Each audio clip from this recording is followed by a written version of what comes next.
Hi friends, this is your pal Scott Garibay, and today we're going to continue my Dungeons & Dragons Explorer's Guide to Wildemount campaign. I played in this as a player. It was a physical table Dungeons & Dragons game that took place in Westchester, Pennsylvania, and the Gold Dungeon Master and it was led by the Gold Dungeon Master. And so I'm going to continue my recap here.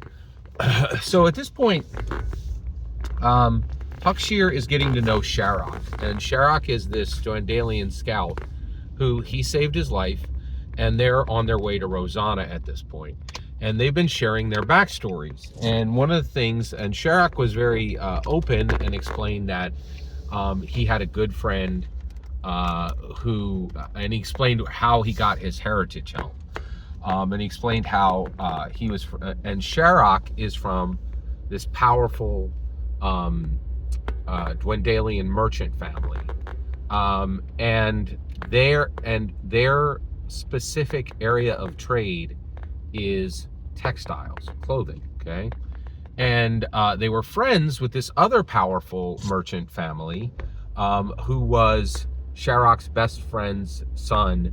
His name was Hesp, and their family did scrolls. And the way that the two families became good friends and spent a lot of time together was the Hesp family. They did scrolls, but they were able to really become one of the best scroll suppliers out there for how Hesp's family grew their business, right? And so how Hesp's family grew their business was they created everything needed to create scrolls. So literally, the spindle in the center, different types of paper, whether that be lambskin or papyrus or even some really exotic materials, right, for scrolls.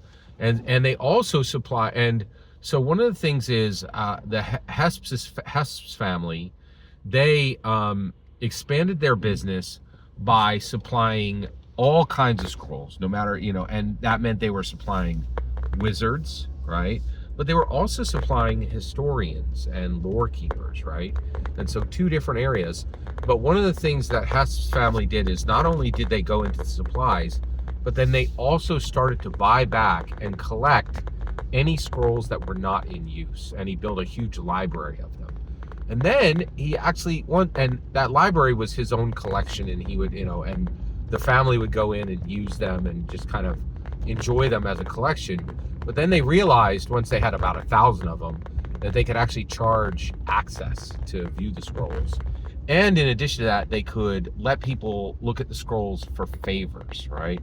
And so, and basically, the Hesp family grew their business by supplying scrolls, but also collecting and understanding scrolls.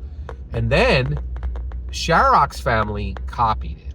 And so they supplied textiles to high-end clients, and it was all quality. But they took a note from Hesp's family and then actually bought out a low-end commoner textile supplier, right, in Dwendalia.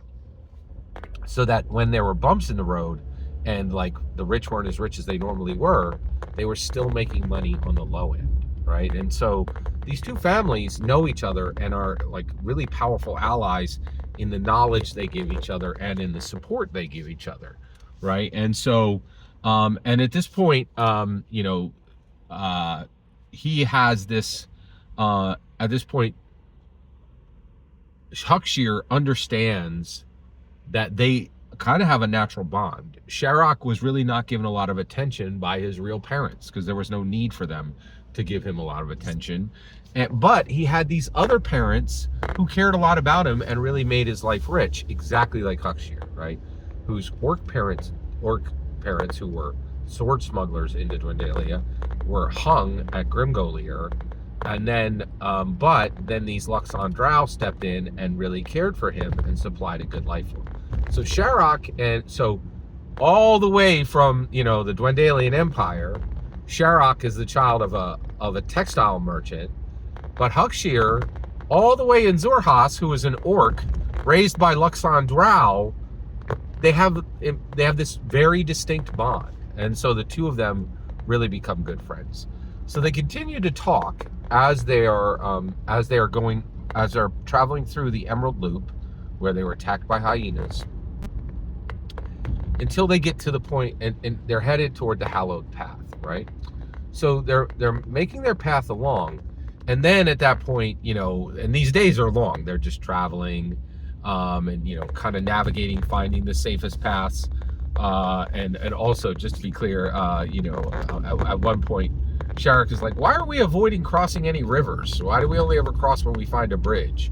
And Huckster's like, "Don't ask." Like, not because Aber was eaten by a swarm of piranhas. So they're traveling together, and then and they build up a lot of trust. And Huckster says, "Hey, how did you get here? How did you get in the middle of the Emerald Loop? From the Dwendalian Empire, right?" And he's like, "Okay, well, I'll tell you." And he says, "So basically, they built a portal in the Crisp Vale Thicket, which is in the Marrow Valley, and they linked it to where one of our own soldiers had infiltrated all the way to the Emerald Loop and set an arcane marker. And so then they built a portal inside a cave. There's actually, it's not an oasis. So there is an arcane marker that can be activated, and a portal can open between Crisp Vale Thicket in Marrow Valley, which is in the Dwendalian Empire, and it can open at an oasis that is in the Emerald Loop, and it's only about 600 feet from where you found me.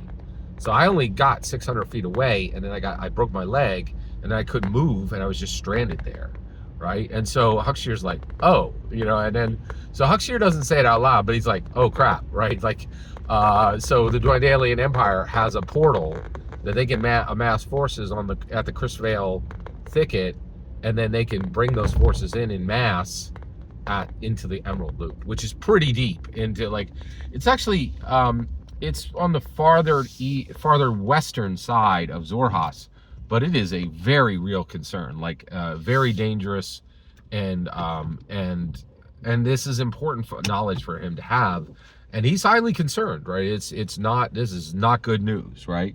So I'm going to cut it off there. Thank you very much for letting me share these recaps. It's quite a joy. Every single word you just heard in this video is my humble opinion. The important part is when I get to hear your humble opinion. When you get in the comments and send your traffic, please consider subscribing, and have a fetch millennium.